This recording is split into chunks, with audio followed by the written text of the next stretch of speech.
Mesdames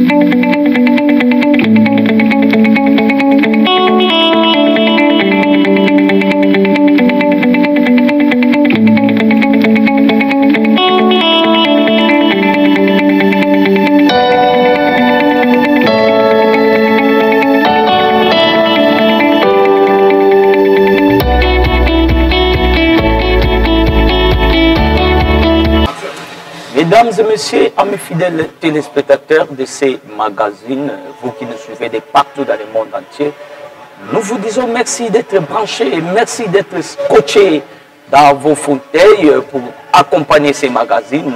C'est bien moi, votre humble serviteur, le journaliste Nathan Pongo, qui vous parle maintenant. Je dirais un grand merci au président Gabi Chabani Record Lissassi. Pourquoi pas à mon directeur, monsieur Maurice Gigandou, donc qui me suit. Maintenant, vraiment, je vous salue, la direction de Kinshasa, la direction internationale. Voilà, je salue encore le réalisateur Carlos Sibou, vraiment, merci beaucoup. Merci à tous les fans de cette émission. Merci au PDG Platini Luku qui est branché aussi. Merci à Rocky Massamba da Silva, les patrons. Merci à tout le monde depuis les États-Unis, toute l'étendue de l'Europe, l'Afrique. Vous êtes branchés, vraiment, merci pour vos sacrifices. Alors, au jour d'aujourd'hui, nous allons recevoir pour vous un docteur, un professeur de la théologie. Lui, il s'appelle docteur Jérémy Kalenga. Donc, il est le président de l'Institut de la théologie Orion. Il est aussi le visionnaire de l'église pleine évangile. C'est avec lui que nous allons essayer un peu aujourd'hui de donner l'éclairage biblique. Voilà, donc il y a beaucoup de gens qui ont des lacunes par rapport à la parole de Dieu. Alors, raison pour laquelle nous avons invité dans ces magazines le docteur Jérémy Kalenga pour nous donner un peu d'éclairage biblique. Bonjour, docteur Jérémy Kalenga. Bonjour, monsieur Nathan, les gars journalistes internationaux, l'homme que j'aime bien. Merci. Bonjour à vous aussi. Merci beaucoup. Comment allez-vous? Nous sommes bien sous la grâce et la faveur divine. Ok. Merci, docteur, pour votre présence dans ces magazines. Alors, nous avons quelques constats que nous avons faits dans notre magazine Couloir obligé qui passe souvent au Congo Web, la télévision qui donne les informations claires et nettes, réelles, alors du président Chabani Record. Voilà, nous voulons un peu que docteur Jérémy puisse nous donner quelques lumières par rapport aux confusions que nous avons dans nos têtes. Et nous avons constaté qu'il y a beaucoup de gens qui ont aussi des confusions par rapport à la parole de Dieu. Ok. Notre premier point d'aujourd'hui, c'est comme si, je ne sais pas, je peux demander ma première question. Est-ce que la Bible a des contradictions, docteur? Ok, merci d'abord pour la question. Je pense que cette question est une question tellement pertinente. La Bible est un livre sacré que Dieu a inspiré aux hommes, ou scellé par l'Esprit, afin qu'ils puissent rédiger, écrire en faveur du peuple ce grand livre qui est sacré, que nous appelons la Bible. Je pense que la Bible, dans toute son entièreté, il n'y a pas les erreurs. Parce que c'est un livre qui fut inspiré par Dieu lui-même. Mais attention, dans les Écritures, il y a ce que nous appelons les erreurs de prédiction et les erreurs de copistes. Okay. Oui, pourquoi? Parce que ce n'est pas Dieu qui a écrit la Bible, mais il a utilisé des hommes que Dieu avait oint. Les hommes inspirés. Les hommes inspirés. Ouais. Dieu a choisi des hommes. Comme la Bible dit, c'est poussé par le Saint-Esprit. Très bien. Parce que comme il dit que c'est poussé par le Saint-Esprit que les hommes ont parlé de la parole de Dieu. Dieu a inspiré ces hommes. Ouais. Mais pour mettre sur écrit, ce sont les hommes qui ont travaillé. Ce sont les hommes qui ont écrit. Mais comme l'homme est imparfait, il y a un verset qui dit ceci, que l'imperfection est inhérente à la race humaine. C'est-à-dire quoi? Tout être humain a des faiblesses. C'est pourquoi vous remarquez que dans la Bible, il y a certaines, comment dirais-je, comme des confusions, comme étant des contradictions, mais en réalité, ce ne sont pas des contradictions. Premièrement d'abord, prenez Hébreux 9. Hébreux 9 et en 3. Hébreux 9 et en 3. Et en 3. On va lire ça. Il faut respecter la parole de Dieu, s'il vous plaît. Hébreux 9 et en 3. Hébreux 9 et en 3. Oh là là, oh là là. C'est pas un problème, on peut avancer. Oui, oui, on peut avancer. Dans cette écriture de l'Épître aux Hébreux, nous voyons comment l'auteur, il prend l'auteur d'or, appelé aussi l'auteur des parfums, il le place où? Dans le troisième partie du tabernacle appelé le lieu très saint. Vous voyez? Or, à la lumière des Écritures. On peut lire ça? Oui, si tu peux lire pour nous aider. La première alliance avait aussi des ordonnances relatives au culte. Oui. Et les sanctuaires terrestres. Ok. Quand on dit les sanctuaires terrestres, on fait allusion au tabernacle. Allons-y, continuez. Un tabernacle fut en effet construit. Oui. Dans la partie intérieure, appelée le lieu saint, étaient les chandeliers, la table et les pains de proposition. Derrière le second voile se trouvait la partie du tabernacle appelée les saints des saints. Ok, vous voyez? Je peux continuer? Continuez, allez-y. Renfermant l'autel d'or pour les parfums et l'arche de l'alliance entièrement recouverte d'or. Il y avait dans l'arche un vase d'or contenant la manne, la verge d'Aaron qui avait fleuri et les tables de l'alliance. Merci beaucoup. Je peux continuer toujours? Allez-y. Au-dessus de l'arche étaient les chérubins de la gloire, couvrant de leur ombre les propitiatoires. Okay. Les propitiatoires. Oui. Ce n'est pas le moment de parler en détail là-dessous. Merci, merci, merci beaucoup. On peut s'arrêter là. On peut s'arrêter. Okay. Je pense que dans cette écriture des Épîtres aux Hébreux, j'ai déjà fait des recherches, des preuves pour démontrer l'auteur de ces livres. Mais aujourd'hui, ce n'est pas les jours pour en parler. On en parlera un autre jour. Okay. Dans cette écriture, l'auteur nous présente le tabernacle. On dit qu'il présente le tabernacle dans deux parties. La partie intérieure et la partie intérieure extérieure et la partie extérieure. Okay. Il dit ceci, dans la première partie, il y avait les chandeliers et la table de préparation. Quand il parle de la partie extérieure, il fait allusion à la partie lieu saint, où il y avait les chandeliers et la table de préparation. Il prend maintenant l'autel des parfums, il le place où? Il le place dans les lettres saints. Or, selon les modèles authentiques du tabernacle, parce que l'homme qui a écrit le tabernacle, ce n'était pas les apôtres. La vision du tabernacle a été donnée à Moïse, dans la montagne de Sinaï. Par lui-même Dieu. C'est Dieu qui a donné cette vision du tabernacle à Moïse. Okay. Pendant ce pays de 40 jours de la montagne de Sinaï, appelée aussi la montagne d'Horeb.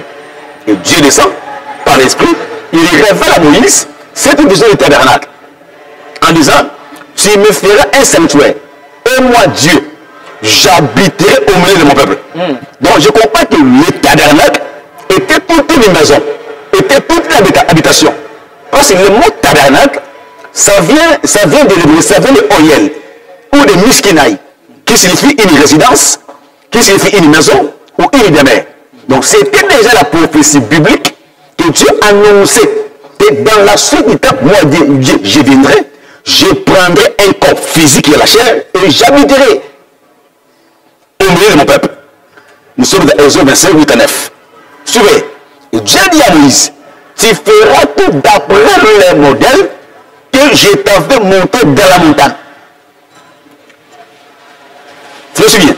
Dieu donne le modèle à Moïse. Pour dire que Moïse ne pouvait rien faire sans pour autant respecter les modèles. Quand on dit d'après, c'est une notion prépositive qui explique la conformité. C'est-à-dire que Moïse ne pouvait rien ajouter, rien retrancher. Il devait respecter l'esprit de la lettre que Dieu lui avait montrée. Et maintenant, comme l'apôtre, l'homme qui a écrit le plus les Hébreux, il représente le tabernacle dans des parties, il prend l'autel des parfums, il le ramène où? Dans le litre saint. Maintenant, pour comprendre la véracité de la pensée, nous sommes obligés de retourner d'abord dans la loi et les prophètes. Avec Moïse. Moïse, quand il a fait le tabernacle, il les subdivisé en 3 parties différentes. La première partie s'appelait le parvis. Là où il avait une porte d'entrée, il avait l'autel de l'Holocauste, ainsi que la cuve d'airain. Dans la seconde partie, il appelait le lieu saint, c'était la plus belle partie du tabernacle. Là-bas, Moïse placera 3 choses. Il y avait la table de pain de proposition, appelé aussi le pain consacré ou le pain de présence. Parce que quand on dit le pain de proposition, on dit le pain posé devant. À part la table de pain de proposition, il y avait aussi le chandelier. Son rôle était d'éclairer la table de pain ainsi que la deuxième partie du tabernacle. Et troisième, c'était l'autel du parfum, appelé aussi l'ascension d'or. Mais ici, on déplace l'ascension du parfum, on le place dans les très saint. Ça, ce n'est pas une erreur. Mais ce sont des petites déviations dues aux écrivains, dues à des fois aux copistes. Alors, j'ai encore, prenez des rois. Des rois chapitre 22. Des rois. Non, je m'excuse. Des rois chapitre 8, le verset 26. Des rois chapitre 8, le verset 26. Le verset 26. Oui, rapidement. La parole de Dieu. Des rois 8, 26. 26. Oui. Acasia avait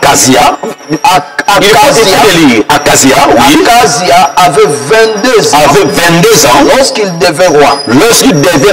Acasia, on dit Acasia. Avec combien d'années? Acasia avait 22 ans. Lorsqu'il devait roi. Merci. Non, arrête là, c'est pas un problème. Moi, j'ai 2 Chroniques 2. 2 Chroniques 22, le verset 2e. 2 Chroniques 22, le verset 2e. Verset 2. Acasia avait 42 ans lorsqu'il devint roi. Il régna 1 an à Jérusalem. Tu vois? Là-bas, on a écrit Acasia avait 22 ans. 22 ans. Ici, on dit Acasia avait 42 ans. Mais c'est une contradiction. Vous voyez? Ça, ce n'est pas une contradiction. Il y a des tels versets sont multiples. Même dans le Coran, il y a ces erreurs. Ça, c'est dit, ça peut être dit à la faiblesse humaine. À travers des copistes. Quand il copie, quand il écrivait, il peut omettre. Au lieu d'écrire 22, il écrit 42 ans. Parce que si Acasia était devenu roi en 42 ans, il serait le né de son père à 20 ans. Bon, maintenant l'équivoque. Donc, la vraie dette, c'est 22 ans. On appelle ça, moi j'appelle ça les erreurs de tradition, les erreurs de copistes. Mais la Bible, dans toute son entièreté, ça reste la parole authentique, ça reste la parole sacrée, qui peut sauver, qui peut libérer et qui peut bénir. Donc, que les gens ne suivent pas comment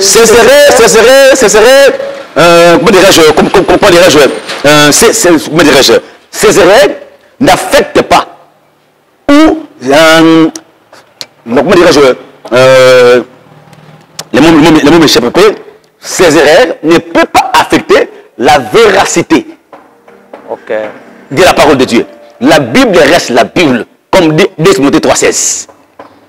Toute écriture est inspirée des dieux. Oui. Ces erreurs les erreurs sont humaines. Ce n'est pas Dieu qui a écrit ça. Ce sont les mêmes hommes qui ont écrit la Bible. Même dans d'autres livres, il y a des erreurs. Même dans le Coran des musulmans, il y a des erreurs. Si tu en auras aussi. Mais oui, je vous dis pas la vérité. J'ai des preuves. Vous pouvez nous prouver ça? Si les preuves. À la prochaine émission. À la prochaine émission, j'en prouverai. Ok, pas de quoi. Donc, j'en prouverai. Le docteur va prouver ça. Donc, il va toucher le Coran. Même dans le Coran, il y a des erreurs. Donc, ces petites omissions, ces petites erreurs de tradition, ne fait pas que la Bible devienne faillible. Non. Même dans 2 Samuel 23, 8, ça fait partie. C'est pas 1 Chronique 11, 11. C'est pas seulement ça. Il a beaucoup. Il a encore un autre roi de la Bible. L'écriture dit en roi, il avait 8 ans qu'un devait roi. D'autres écritures dit il avait 18 ans. Ce sont les erreurs dites par l'écriture. Les erreurs de copistes. Quand les scribes écrivaient, à des fois, ils ont oublié. Au lieu d'écrire 18, il écrit 18, il écrit 8. Mais ces petites erreurs ne peuvent pas modifier. Là, je dis et je le répète. Ça, c'est une parole absolue. L'évangile reste l'évangile. Ça ne peut pas changer, modifier. Non, jamais pas. Ça reste la Bible, papa.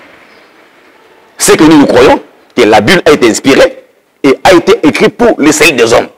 C'est pourquoi Romains 15, 4 dit ceci. Que tout ce qui a été écrit d'avance l'a été pour notre instruction. Quand on dit instruction, ça veut dire instruire, qui veut dire enseigner. C'est pourquoi Paul dit que toute écriture est inspirée de Dieu, capable pour enseigner, pour convaincre, pour corriger, afin que l'homme soit propre à toute bonne œuvre. C'est ça, papa. C'est ça, papa. Mais d'ici là, le leader chrétien qui est pape, il a annoncé qu'on doit modifier, changer la Bible, parce que la Bible, ce n'est pas vraiment... la Bible a beaucoup d'erreurs, donc on doit changer la Bible. Qu'est-ce que vous en dites? Pape, c'est un humain. C'est un humain, comme tout être humain. Je le respecte parce qu'il est une autorité religieuse de l'Église catholique. Moi, je fais partie de l'Église catholique. Okay. Moi, je fais partie des assemblées des deux pentecôtales ici en Angola. Okay. C'est un être humain, comme tout autre humain. Mais déjà, de tels signes que le peuple est en train d'annoncer déjà. Il n'y a pas seulement ça. Et ils appuient déjà l'homosexualité. Là, nous en connaissons. C'est déjà des signes prophétiques. Je pense que dans des missions qui viendra, si Dieu nous donnera le temps, nous parlerons sur le signe prophétique. Oui, le signe prophétique qui doit s'accomplir avant la seconde venue de Jésus. Parce que Jésus est venu pour la première fois mourir pour accomplir le voie du salut. Mais il est revenu que pour la seconde fois pour prendre le message sur l'église. Si nous appelons l'enlèvement de l'église, selon Jean 4, verset 1 à 3, il dit: je m'en vais vers le Père. Vous préparez une place. Et je reviendrai. Et je vous prendrai. Tu vois, c'est là où s'articule la doctrine de l'eschatologie ou de l'enlèvement. Je suis parmi des gens qui maîtrisent l'eschatologie. Je suis un expert en eschatologie. Un jour, on en parlera. Pape, c'est un être humain. Comme tout autre humain. Moi, je le considère, il est semblable à tous. Il a commis une erreur. Il n'est pas un homme spécial. Il a commis une grosse erreur. La Bible... Parce que les gens ont dit que, comme il est un leader, donc ce qu'il a dit là, c'est que la Bible a des secrets qu'eux ont gardés. La Bible a les secrets de la vie. Pour ceux qui croient à la parole. C'est là où Dieu a caché les secrets de la vie. La vie éternelle, c'est dans sa parole. En dehors de la parole, il n'y a pas la vie. Il n'y a pas la vie. Oui, docteur... ce sont des manipulations dites sataniques, démoniaques. Parce qu'il y a des vérités.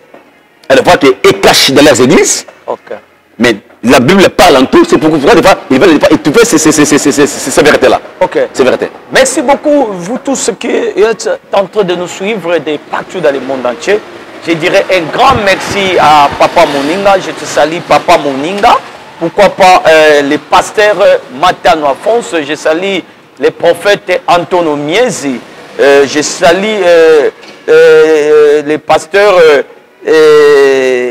l'évêque Kakenza. Donc, je salue le pasteur Mukuna, donc depuis Kinshasa. Je salue tout le monde. Moi, vous pouvez les saluer. Ouais, ok, merci beaucoup. Ce sont des têtes d'affiche de la RDC. De la RDC. Moi, je vous porte en cœur aussi. Voilà. Docteur Jérémy Kalenga, par rapport à toutes choses qui sont entrées dans la tête des gens, surtout de la population, il y a des hérésies. Il y a des hérésies. Alors, nous voulons vous laisser la place afin que vous puissiez préparer une prédication par rapport à ça pour fortifier les peuples de Dieu qui sont tentés de nous suivre. Ok, merci beaucoup, merci beaucoup. Mais cela ne peut pas nous faire étonner, parce que la parole de Dieu est infaillible. L'évangile doit s'accomplir. Ce que je suis à prononcer dans sa parole doivent être, comment dirais-je, attention, je vais vous mélanger français et portugais, parce que moi je suis angolais, je parle français et portugais. Comment dirais-je, cela ne peut pas nous faire étonner. La parole doit s'accomplir dans sa totalité. Jésus a dit que dans les derniers temps, les gens abandonneront la saine doctrine et s'attacheront à des doctrines des démons. Donc quand on dit hérésie, le terme hérésie vient du grec. Ça veut dire airésis, qui veut dire une déviation doctrinale. Donc cela, ça ne peut pas me faire peur. Comme moi j'ai la maîtrise, je connais. Ça c'est pas un problème. Il y aura des démons, il y aura des gens qui viendront et qui enseigneront des doctrines contraires à la vérité, contraires à la parole. Merci. Il y aura le temps, nous allons organiser le temps, organiser les enseignements concernant les hérésies bibliques, pour comprendre comment les dieux travaillent aujourd'hui afin de dévier les gens vers la vérité. C'est ça, papa. Nous pouvons avoir le premier volume aujourd'hui, afin que les peuples de Dieu qui sont tentés d'accompagner cette émission à travers le monde entier puissent gagner quelque chose par rapport à la parole de Dieu à travers le docteur Jérémy. Merci beaucoup. Parce que les buts de l'hérésie, c'est séduire. Le terme séduire, ça vient du latin, ça vient de séduire, qui veut dire écarter loin de la vérité. La séduction n'a pas commencé au temps de Jésus, non. Depuis le commencement, la séduction a commencé. Ça a commencé où? Depuis les jardins d'Éden. Dieu prit l'homme, le plaça dans les jardins. Dieu comme était le premier enseignant. Dieu comme était le premier professeur. Dieu enseignant à Adam en disant, moi Dieu, je vous ai placé au milieu du jardin. Tu vois, Dieu prend l'homme, il le place dans les jardins d'Éden. Éden veut dire un jardin de délices, un jardin de paix, un jardin de toute suffisance. Dieu prend l'homme, il le place là-bas. Je suis en Genèse chapitre 2. Il écrit ceci, Dieu enseigne l'homme en disant, comme je vous place dans les jardins, vous ne mangerez pas l'arbre de la connaissance du bien et du mal. Vous voyez? Maintenant, le serpent, il se réglise. Il veut mettre avec un autre enseignement pour écarter l'homme. Tu vois, la solution a commencé. C'est depuis le jardin que le serpent est venu avec l'enseignement mensonger. C'est pourquoi, moi, à chaque fois, j'ai dit ceci. À tous ceux qui m'écoutent maintenant, tout prédicateur qui vient avec l'enseignement contraire à la vérité, il a la bouche du serpent. Parce que dans les jardins, c'était un serpent, mais aujourd'hui, sont des hommes vêtus en cravate, vêtus en veste, mais qui enseignent les mensonges. Sont devenus des serpents. Que Dieu bénisse. Amen. Merci beaucoup. Nous sommes arrivés à la fin de ces premiers volumes. Donc, aujourd'hui, c'était ça que Dieu a gardé pour vous. Donc, docteur Jérémy, vous avez une dernière parole pour l'émission. Oh, merci. D'abord, je remercie d'abord vous, le journaliste Mpongo, le grand journaliste international, avec notre rapporteur Carlos.